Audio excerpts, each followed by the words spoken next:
I have a new theory on the slow start that I don't think anybody has touched on, and it kind of came to me earlier this week. To me, the best way I can kind of put the slow start together is just that so much of what Shanahan does is he puts stresses on defenses by understanding how they're trying to defend them and what exactly their plan is to stop them. And then once he knows your plan, it's game over because he knows your defense better than you know your defense. And I think earlier in the season, what happens is Shanahan makes these adjustments and comes up with stuff in midseason that ultimately works. And teams go back to the drawing board and they play the 49ers a little differently. They play certain fronts a little differently. They play coverages a little differently. And I think the reason that slow start actually exists, John, is that it just takes Shanahan a couple weeks to understand, okay, now this is how they're playing me this year. Okay, let me adjust to the adjustment. And he adjusted the adjustment by putting Debo at running back. He adjusted to the adjustment by getting Christian McCaffrey. He has an adjustment to the adjustment, but it's hard to adjust when you don't exactly know how teams are going to play you. And we saw that earlier in the season, right? When they talked about, oh, they didn't play the fronts that we expected and all of that. Well, you're not sure. And I'm sure teams are going to go back. I mean, you look at all the different things the 49ers did out of 21 personnel this year, the way they ran that, four strong concept that's been broken down ad nauseum from Kurt Warner to so many different people on Twitter to everything.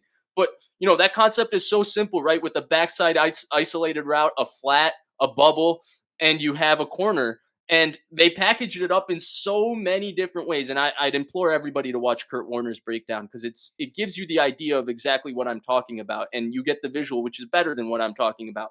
But it just gives you an idea on how he stresses defense with one concept from one personnel look. And ultimately, John, I think that's why they're starting slow. I think it's just that teams go back, they go into the offseason, they study what this offense was doing, what Shanahan was doing, and they come up with a small plan that works for a little until Shanahan's like, oh, Yeah. that's what you're doing, game over.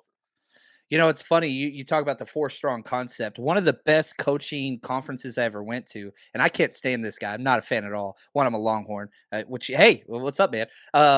Jimbo Fisher. Jimbo Fisher. I sat through a 2-hour lecture series just on four strong, and he broke down the exact same routes against every type of coverage, every different type of formation. It was just one concept. It was 2 hours, and it was just incredible. And I was like, golly, this is awesome. And I think it was my second or third year coaching. I don't even think he was at Florida State yet. It was, but anyway, it was awesome. So I love stuff like that. I do miss the coaching clinics, man. I do miss those. Those guys can Dude, drink. I Uh, do. I watch them all the time. And my takeaway every time I listen to these guys talking football is, damn, I know so little about this yep. sport. Like, I know so little. These guys know so much. The way they break it down, the way they talk about how they teach certain things versus different coverages. Dude, they're so like I don't think people realize like the level. Oh my god, they know so much. And again, I was just at a high school level in Texas. It was a large program, but like, come on, man, we're talking 49ers. Dude, yeah. This is top of the top of the top of the Right. top. The 49ers Rush Podcast.